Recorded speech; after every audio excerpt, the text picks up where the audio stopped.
Another issue that we're looking at today, it's May 25th, and it's commemorated. It's one of those words like your operationalization, CT.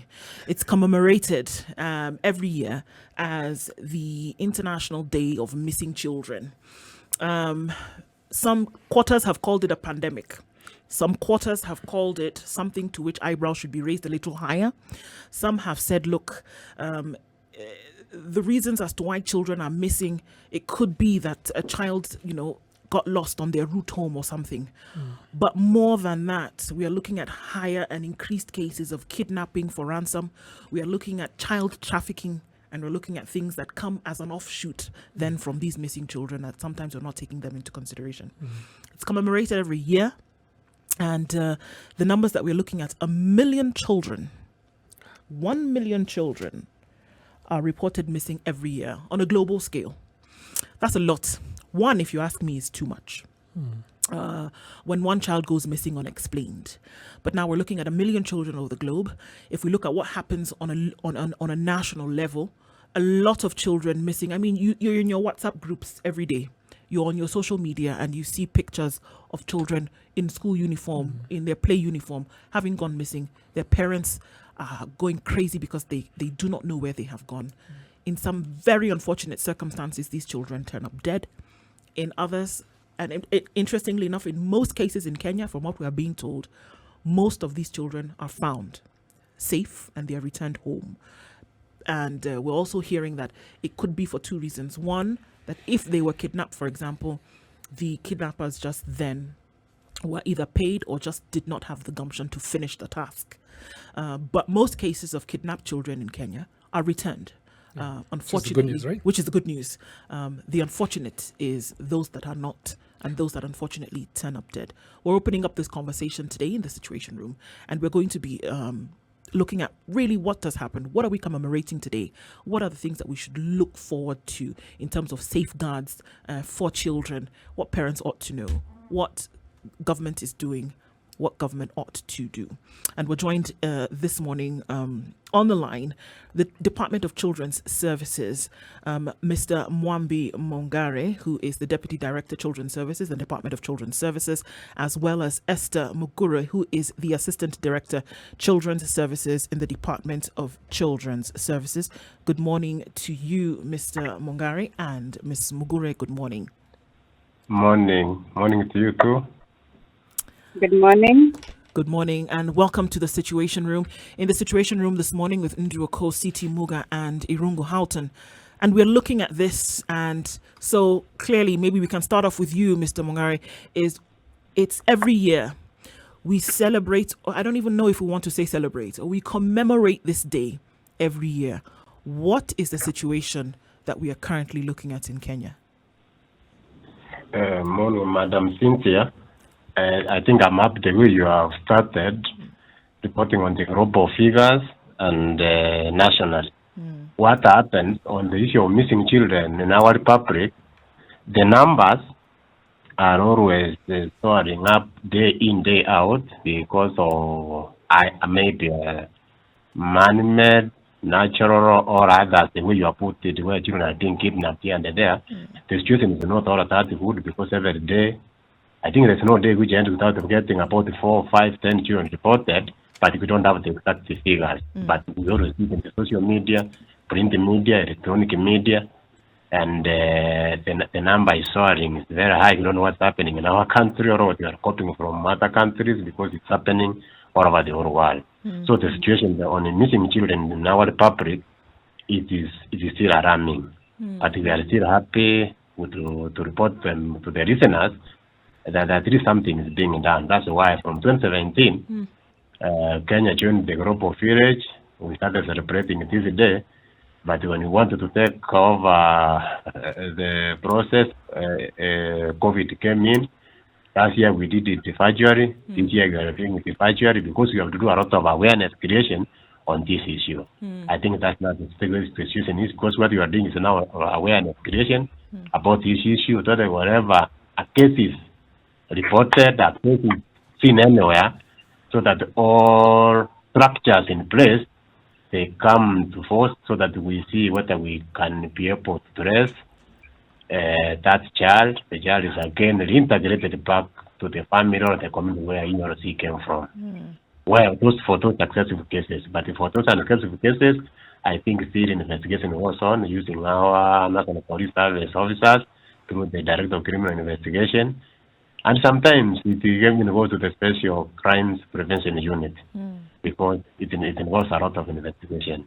Right. But I'm saying that's what I can say for now. That's the way it is in the country. Okay, and for you, Esther, when you say raising awareness about this, and to whom, and how is the Department of Children's Services working directly on this issue? Okay, thank you.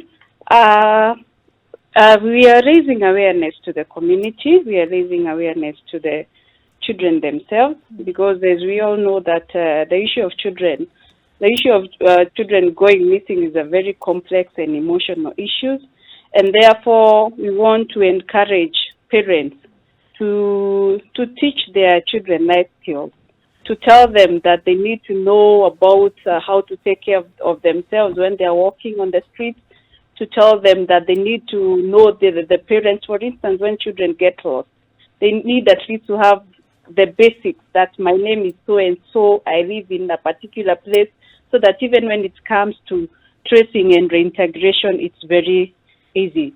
So the Department of Children's Services is involved in awareness creation as well as reintegration. Thank you. Okay. So just first of all, good morning, Bona Mongare and Ms. Mugure. Just to just listening to you speak and knowing the heart-wrenching stories of so many of these children that disappear, and the figures that you suggested, 4 per day. Just looking at this on an annual basis, this would bring us to about 1,200 a day, not the figure that is available on the internet, which is kind of in the range of 600. Right. So my first question is whether we've seen a surge in these cases, over this the last year or so. And while you're thinking about responding to that question, I just wanted to just say at the outset that really your work is so important for this country. I have it that you are human rights defenders and public defenders. So just thank you for the work that you do on behalf of the citizens and not just the families who have to go through this experience. Has there been a surge since COVID started? Maybe I can respond to that. Based on our data we have a Child Protection Information Management System. And for the year 2020, we had a total of 1,215 cases that were reported to be just a subcategory of the missing children that is called lost and found children. That is 1,215. And this number is quite high because it's reported from all over the country. And this one does not cater, for instance, for the number of children who are trafficked. So we see that there is a surge. And also we can also look at some of the data that we have from the Missing Child Kenya, which is a non-governmental organization. For the year 2020, Missing Child Kenya had 242 children who are missing, with 117 being male and 125. So basically what we are seeing is that there is a surge in the number of children who are going missing. Thank you. Maybe just one other question was, do you have a sense of how many children were returned back to their families or placed in care? I know that in the last couple of months, I personally have had to deal with a number of cases where either families were assaulting their child and had to report them to the Director of Criminal Investigations for action. And sadly, these are 2 or 3 more than I was familiar with prior to the COVID period. But do you have a sense of how many are coming back to their being reunited with their families or placed in protective care? Yeah, we have that number. Unfortunately, I don't have it offhand, but I can be able to give you later. But basically, a large number of those who get lost who go missing, they are normally returned back home. How does Thank you. how does this happen? Maybe you can also help us No, out with listen. Mr. Mongare.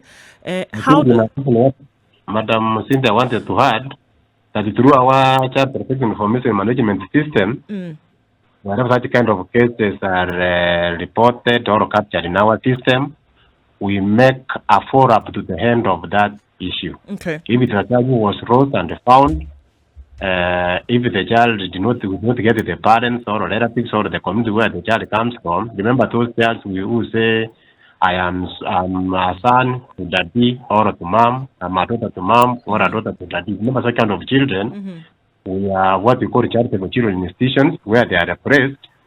And at the end of the day, follow-ups are made until at least we get a family set up where those children are taken into. The CPMS process follows the case to conclusion. Okay. If the case did not reach the family setup, you will find that this child was placed in a certain charitable children institution. That's what we are able to do as a department. Then, madam, you can proceed with your question now. Okay, so my name is Ndu, by the way, Mr. Mongare. You are who? Ndu. My name is Ndu. Sorry. It's okay. Yeah. So the thing now, when these children are found, by whomever they are found by, because I think now, on this other side, for those people who are not within the children's department, right, and don't know about these inner workings, you could be somewhere out and then you see a child on their own. What are the first things then that you're supposed to do? This child is clearly missing. They may not know which way is home. They may not have a contact for their parents, because we have, like you said, 1,200 cases. This is a big deal for a day. It's a lot of children. So if somebody comes into contact with a child who may have gone missing, what do you on your side as children's department ask Kenyans to do if they come into contact with such? Thanks, Madam Wind, for that good question, for that good issue you have raised. I think that's why Madam Mugure said we do a lot of awareness that wherever you see a lost child, and procedurally, most Kenyans are aware. I think it's a few who are not aware. Whenever you find any lost child, you have to report to the nearest police station, the nearest national government administrative offices, whereby we have the Nyumba Kumi, the village elders, the assistant chiefs offices, assistant county commissioners offices, and the police stations. And we are lucky that for a few years back now, since the National Police Service took over the issue of the administration police, Kenya Police, now you can report to the nearest such kind of station, so that the due process is followed. Then we will be informed as a department, so that we do what we call social inquiry about we interview the child is able to be interviewed. Then things go on. But what you can tell Kenyans, please, wherever you see any child whom your instinct can tell you that this child looks lost, please take action. Because if you leave that child and that child falls on bad hands, I think bad things can happen to this child. Imagine this was your child who was lost, and somebody saw him or her, and it didn't have some at the hour of need. Yeah. Those are the kind of things who fall into bad hands. I think we have been seeing cases whereby a child falls on bad hands. That's where you find people are not going as far as asking for ransom. But if it is reported to our police station, they know what to do, and all the right procedures are followed. Then we reunite that child to the family. What I'd like to ask is, are you affiliated to any international body that deals with this very, very touchy subject of missing children? Pardon? Madam, Mr. Proceed. Now, to respond to that... Sorry, I should have introduced myself. I am CT Muga. Okay. Thank you, Mr. Muga. So to respond to that, we are not affiliated, but we are working closely with the International Center for Missing and Exploited Children. And one of the key things that is department we are planning, or as a ministry, is to become member of the global network for missing children, so that we are able also to access the resources that they have. And being affiliated, what does it mean? How does it translate into us in Kenya ensuring that we have a handle on dealing with this, again, troublesome subject of missing children? Basically, once we become a member of the Global Missing Children Network, one of the key benefits that we as a country will be able to get is we will be able to access the database, the international database for missing and exploited children, whereby we will also be able to post the cases that we have in Kenya. And another thing is that we will be able to access the International Center for Missing and Exploited Children has a lot of resources that we can use to assist us in preventing and responding to cases of missing children. Yeah. Maybe I could just jump in again. Maybe I forgot to introduce myself. My name is Irongo Houghton. I serve Amnesty International Kenya as the director, but I'm holding brief for Eric Latif this morning. There are many reasons that children, go missing, and from one end, I guess, is you've got runaways, you've got mental health issues, you've got conflict between parents and children, the kind of things that all of us who have grown up in families, we know there are tensions from time to time. So that's one spectrum. And then on the other side, you have, for example, the more troubling part of this, which is abductions, trafficking, child labor, neglect, violence. And I think, the question I wanted to ask you a little bit is, what are the challenges for institutions like the Directorate of the Child Protection Services, the criminal investigators, Missing Kenya? You talked about Missing Children Kenya, the non-governmental organization that does this work. What are some of the challenges that you're facing in terms of bringing these numbers down from, I think you said 1,200 to a fraction of that? What is it that we really should be focusing citizens on demanding more support for your offices? What is it that we should be asking for? Thanks, Mr. Irungu, for that issue you have raised. I think what happened, that is a saying, that wherever one issue happens in one part of the world, it affects the whole world. Mm-hmm. The issue of missing children, I think in the older days, it was not an issue which was bothering us as a nation, because the population was low, but now the population has grown up, things are changing. There is one issue where you have talked about trafficking, you have talked about delinquents that just run away from home and you find them in the streets and such kind of. But there's another issue, what we call smuggling, whereby children are they are underage, but some people promise them a lot of goodies, and they get smuggled out of the country or out of the wherever they are staying. And the trafficking, remember, it is a crime under the Counter Trafficking the Persons Act of 2010. But now the numbers are growing because everywhere we are seeing these things coming up, day in, day out, and criminals are criminals, the numbers are increasing. I don't know what you can be able to do, but it's a big challenge because even the DCI, the Director of Criminal Investigation, our department, Missing Children in Kenya, and other organizations have come up. As much as we are coming up with ways of trying to reduce the numbers, what happens? Still you find that the number, I'm very sure 2021, like now 2020, because of the COVID, it is something we never anticipated. When it came up, children were out for almost nine months. Things happened the way it happened. This year again, we are happy that at least our children are back to school. We are hoping that the numbers can go down. Because that kind of emerging issues can reduce the numbers to suit up very fast.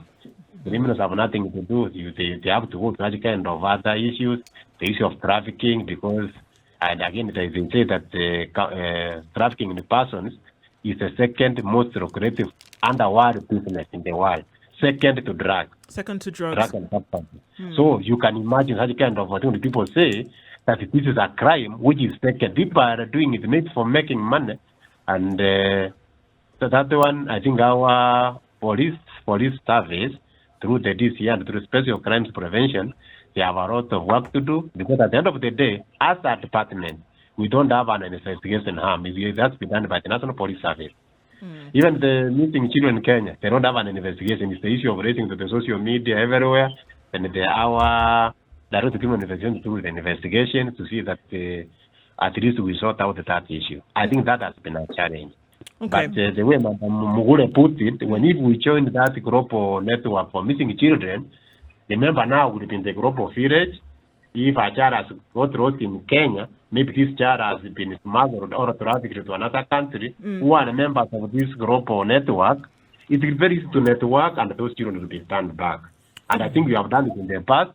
We have been able to return some children who have been trafficked out of the country. They have been brought back using even the Interpol, using our direct criminal investigation with the Interpol, the international police. At least something is being done. But what I'm saying, when you find children being smuggled and trafficking is a crime, and the criminals, I think something needs to be done about it.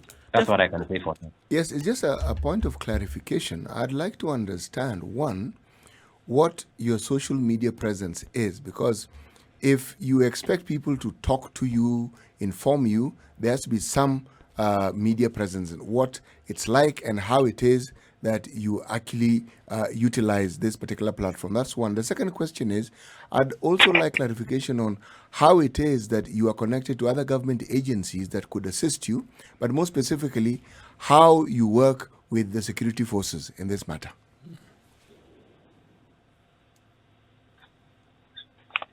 Mr. Mongare, you want to take that one? We go to you, Ms. Esther. Okay. Madam Minister, can you start with one? Social media? Okay, that's okay. I can respond to that.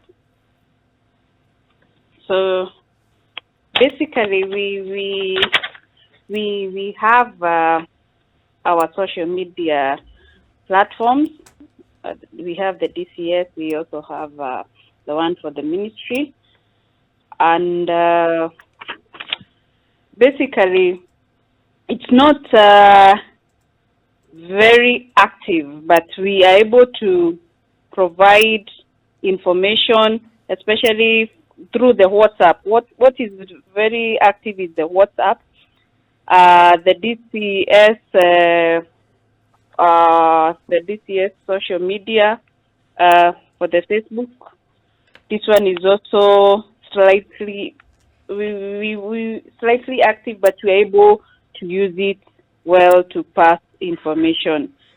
And then on the issue of how we work with the police, what we have as a department is we have a technical working group that comprises of different stakeholders who also include the police. And I want Mr. Mwambi to give further information. Okay. Before we get there, yeah. yes, before we get there, Esther, I'd like just a little further clarification. When you say that particular platform isn't very active, please explain what you mean by it isn't very active. And also, could you tell us, because there are very many NGOs in this country that deal with matters relating to children. I would also like to know whether you have any association or any connection with these people, because they would have information, a lot of information that perhaps may not reach you, because many such NGOs work within communities. Basically, what I mean is that, for instance, when you go to our DCS Facebook page, it is there, and we are able to pass information that we have for the various activities and the various work that we are doing. We also have the ministry's website, the ministry's hashtag, the ministry's social medias, the ministry social media that is able to provide information, like our Twitter is very active for that, and therefore we are able to communicate whatever we want to the various people in the social media. Sorry, I didn't get the second question. So maybe, Esther, the second question is how you're working with non-governmental organizations. But let me just say, I've gone to the Facebook page, I've gone to your website, and I've gone to your Twitter handle at SP_Kenya. And I think you have a good communication style with regards to telling Kenyans what the ministry is doing, but I don't think this is something that necessarily parents will come to and to be educated, or for that matter, young people. So I guess the question that CT Muga is asking is maybe a partnership with organizations that are, are skilled in how to generate conversations and host conversations and engagement with young people would really do the ministry, would give you more power over this issue over the next year or so. So I think that's the question. Are you working with some of the organizations like you've talked about the Missing Child Kenya group, but it seems like the communication channels are not, they're not allowing for enough engagement as opposed to just communication. And I think that's the challenge of all governments and all organizations at this moment, is really how do you get people engaged in a conversation about how to keep people safe? Any thoughts on this suggestion? Maybe Okay. Mr. Mongare can respond to that. Sure. Yeah, thanks for that issue you have raised, because when you say government, government, we work with everybody. Like now, we work very closely with the DCI. I think Madam Wesa maybe maybe she forgot all about it. I mean, it jumped her mind.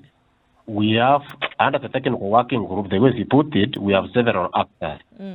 Two, under the DCI, we have a child protection unit and anti-human trafficking at the South Sea, whereby, as a department, we have an officer attached to that section, to that unit at South Sea, and they are doing a lot of work.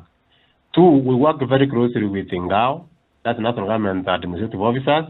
We work very closely with the Minister of Education. We work very closely with the Minister of ICT and the Youth, Minister of Gender and the Public Service. We work very closely with so many international and national government, non-governmental organizations, civil society organizations, Minister of Health.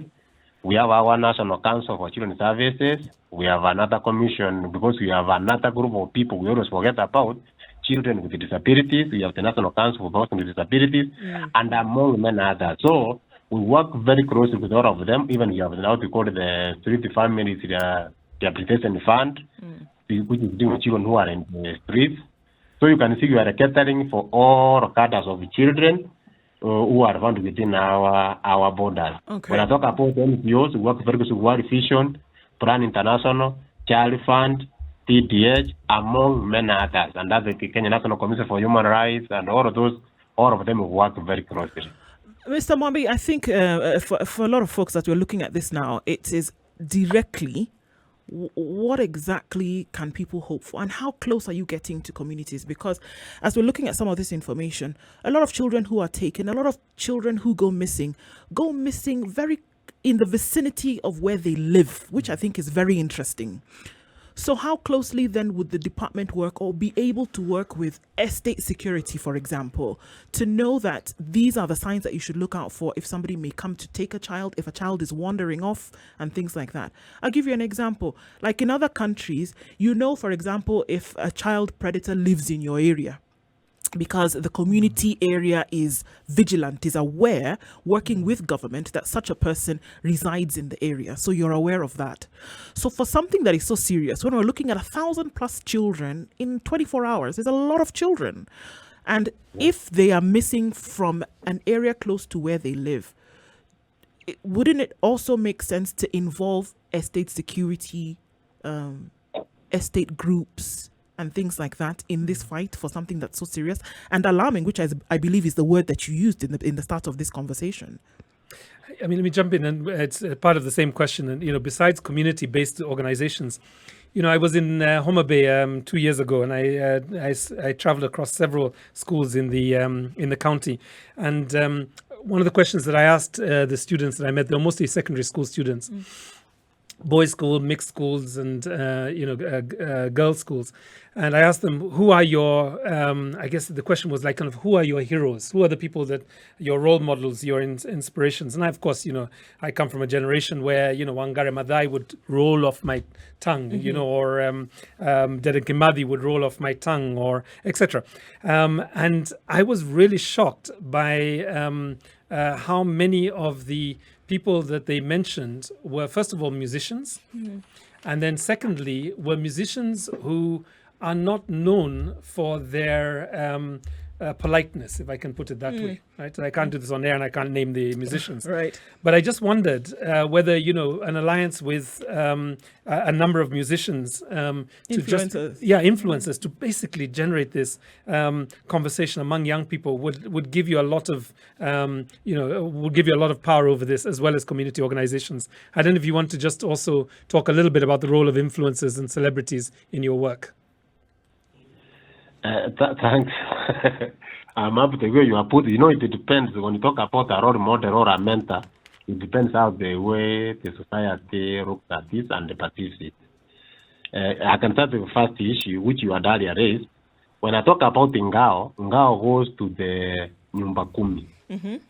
So these people, they work very closely. But I'm sure, madam, even where you come from, even where I'm living now, the attitude we have as Kenyans, the way we look at things is different, I think, from other societies. Even me, I've traversed the globe.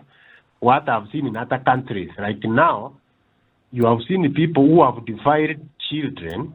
When they go to court, they are maybe bonded or paid. What happens to these perpetrators? They go free. They go back to the same society and they do the same things they were doing, because if it was in other countries, like now, if it's, for example, I can give the US, this is a developed economy.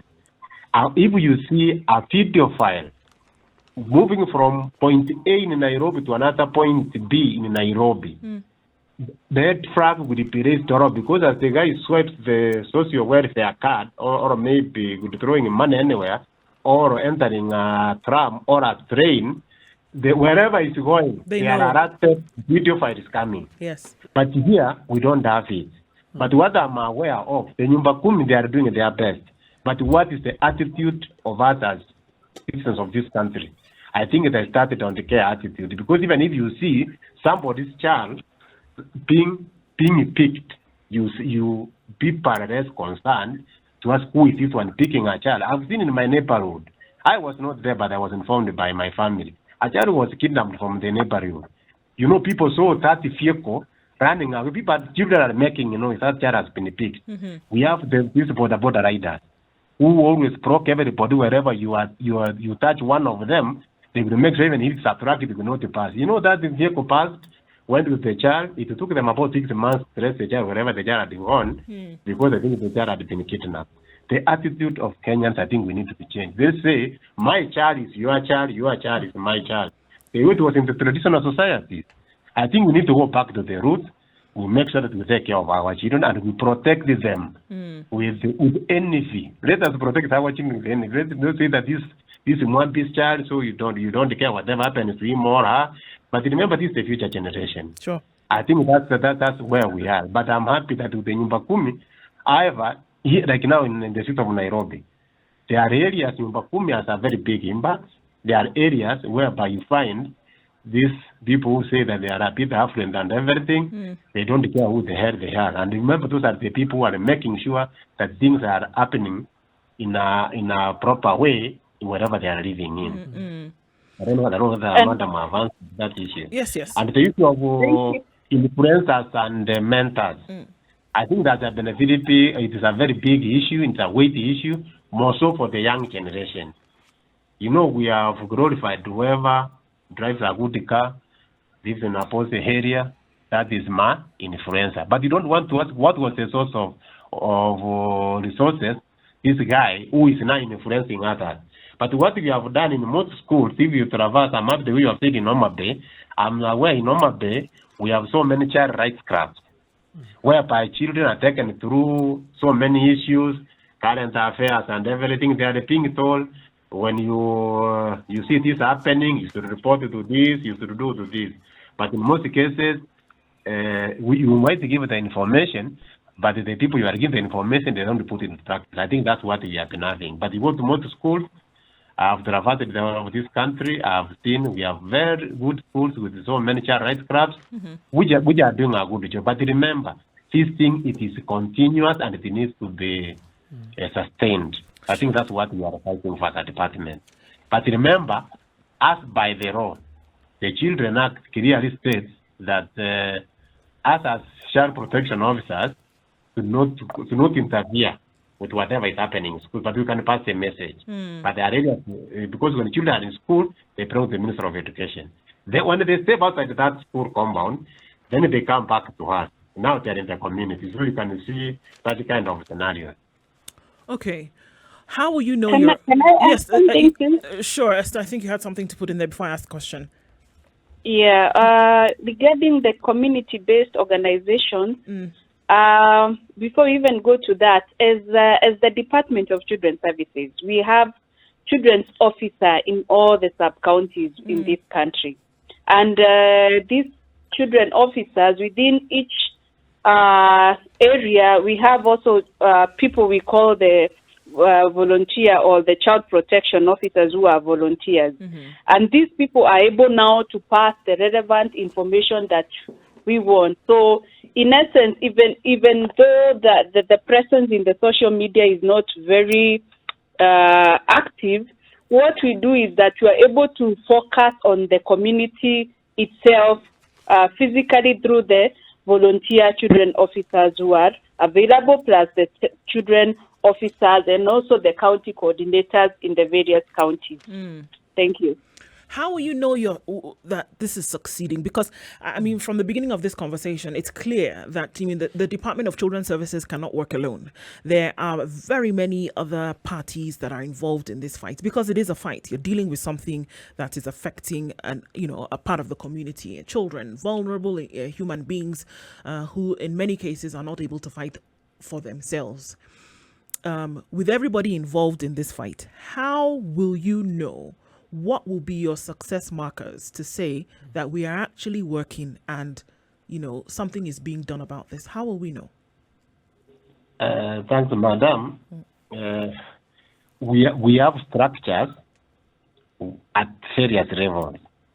Like now we start at the county level, we have what we call the County Area Advisory Council, which is being chaired by the county commissioner, who is again the chairperson of security within that county.